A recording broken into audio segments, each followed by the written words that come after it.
Hi everyone, welcome to my channel my sweet home cooking. అందరికీ ఉగాది శుభాకాంక్షలు. ఈ ఉగాది సందర్భంగా చింతపండు పులిహోర మరియు నిమ్మకాయ పులిహోర చాలా క్విక్గా ఈజీగా ఎలా తయారు చేసుకోవాలో చూపిస్తున్నాను. ఫెస్టివల్స్ అప్పుడు చాలా తక్కువ టైం ఉంటుంది కదా, అలాంటప్పుడు నేను చూపించే ఈ మెథడ్ని ఫాలో అవ్వండి. మరి ప్రాసెస్లోకి వెళ్ళిపోదామా? ముందుగా చింతపండు పులిహోరని సింపుల్గా ఎలా తయారు చేసుకోవాలో చూపిస్తున్నాను. దీనికోసం పెద్ద నిమ్మకాయ సైజ్ అంత చింతపండుని ఒకసారి వాష్ చేసుకుని 1 కప్ వాటర్ వేసి నానబెట్టుకోవాలి.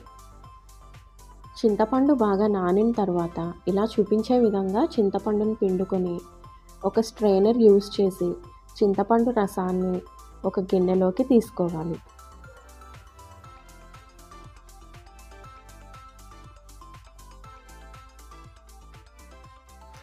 ఇప్పుడు ఒక కడాయిలో 4 టేబుల్ స్పూన్స్ గ్రౌండ్నట్ ఆయిల్ని వేసుకోవాలి.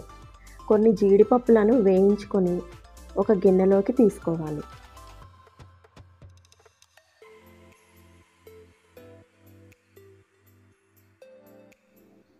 ఇప్పుడు 1/2 కప్పు వేరుశనగ గుళ్ళను వేసి వేయించుకోవాలి. అవి సగం వేగాక 1 టీ స్పూన్ ఆవాలు వేసి వేయించుకోవాలి.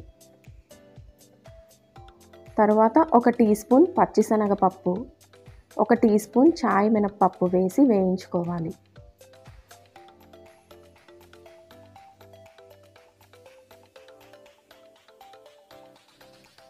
ఇప్పుడు స్లైసెస్లా చేసుకున్న 7 పచ్చిమిర్చి, 5 ఎండుమిరపకాయలు వేసి వేయించాక గుప్పెడు కరివేపాకు కూడా వేసి వేయించుకోవాలి.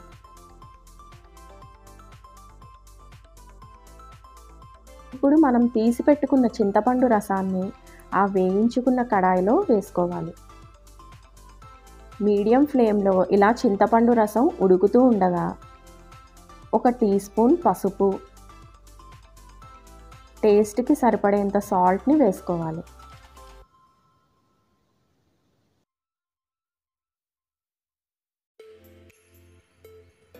చింతపండు రసం ఇలా దగ్గర పడి ఆయిల్ అంతా పైకి తేలితే చింతపండు పేస్ట్ మనకి రెడీ అయిపోయినట్టే. స్టవ్ ఆఫ్ చేసుకోవాలి. 200 గ్రామ్స్ రైస్ని నేను ముందుగా వండుకొని ఒక బేషన్లో వేసి చల్లారి పెట్టుకున్నాను. రైస్ ఇలా పొడి పొడిలాడుతూ ఉంటే పులిహోర బాగుంటుంది. ఇందులో 2 టీ స్పూన్స్ నెయ్యి వేసుకోవాలి. నెయ్యి వేయటం వల్ల మనం తినేటప్పుడు ఫ్లేవర్ బాగుంటుంది. 1 టీ స్పూన్ ఆవపిండి వేసుకోవాలి. ఆవపిండి వేశాక మిక్స్ చేసుకోవాలి. ఈ ఆవపిండి మనకి సూపర్ మార్కెట్స్లో అవైలబుల్గా ఉంటుంది. ఇప్పుడు ముందుగా వేయించుకున్న జీడిపప్పుని మరియు చింతపండు మిశ్రమాన్ని వేసి బాగా కలుపుకోవాలి.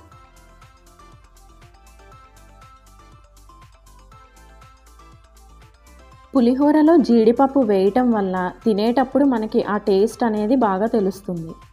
అలానే చింతపండు మిశ్రమం అంతా రైస్కి పట్టేటట్లుగా బాగా కలుపుకోవాలి.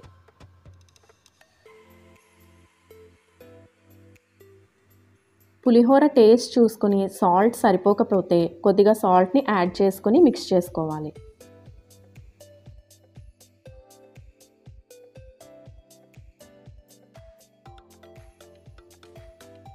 ఒకవేళ మనం ప్రిపేర్ చేసుకున్న చింతపండు మిశ్రమం మిగిలిపోతే ఇలా ఒక ఎయిర్ టైట్ గ్లాస్ జార్లోకి తీసుకొని ఫ్రిడ్జ్లో స్టోర్ చేసుకోవచ్చు. అప్పుడు ఎప్పుడంటే అప్పుడు మనం రైస్తో కలుపుకొని పులిహోర టేస్ట్ని ఎంజాయ్ చేయొచ్చు.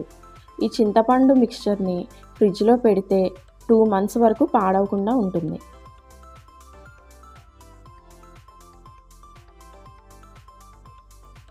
ఇప్పుడు నిమ్మకాయ పులిహోరని ఎలా తయారు చేసుకోవాలో చూపిస్తున్నాను. ముందుగా ఒక కడాయిలో 2 టీ స్పూన్స్ నెయ్యిని, 2 టేబుల్ స్పూన్స్ ఆయిల్ని యాడ్ చేసుకోవాలి. తర్వాత జీడిపప్పుని వేయించి ఒక బౌల్లోకి తీసుకోవాలి.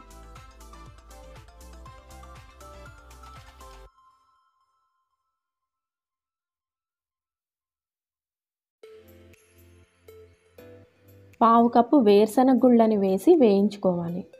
అవి వేగాక 1 టీ స్పూన్ ఆవాలు వేసి వేయించుకోవాలి.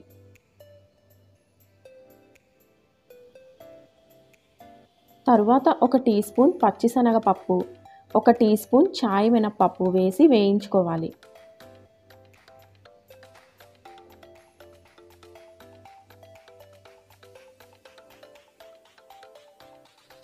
పప్పులన్నీ ఇలా వేగిన తర్వాత 5 ఎండుమిర్చి, 7 మధ్యకు చీల్చుకున్న పచ్చిమిర్చి వేసుకుని కొద్దిగా కరివేపాకుని కూడా వేసి వేయించుకోవాలి. ఇప్పుడు 1 టీ స్పూన్ పసుపు, 1 టీ స్పూన్ సాల్ట్ని వేసి, పావు టీ స్పూన్ ఇంగువని కూడా వేసి వేయించుకోవాలి.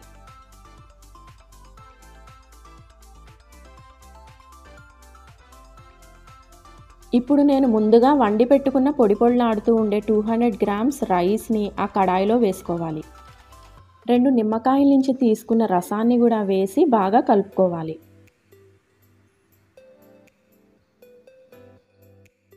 ఇప్పుడు ముందుగా వేయించి పెట్టుకున్న జీడిపప్పులను వేసి కలుపుకోవాలి. అంతే, 2 రకాలుగా చేసుకునే ఈ పులిహోర రెసిపీస్ ఈ ఉగాది రోజున మీరు కూడా చేసుకొని టేస్ట్ని ఎంజాయ్ చేయండి. ఇటువంటి మరెన్నో టేస్టీ రెసిపీస్ కోసం నా వీడియోని లైక్ చేసి, షేర్ చేసి మై స్వీట్ హోమ్ కుకింగ్ ఛానల్ని సబ్స్క్రైబ్ చేసుకుని పక్కనే ఉన్న బెల్ ఐకాన్ని నోటిఫికేషన్స్ కోసం క్లిక్ చేయటం మర్చిపోద్దు.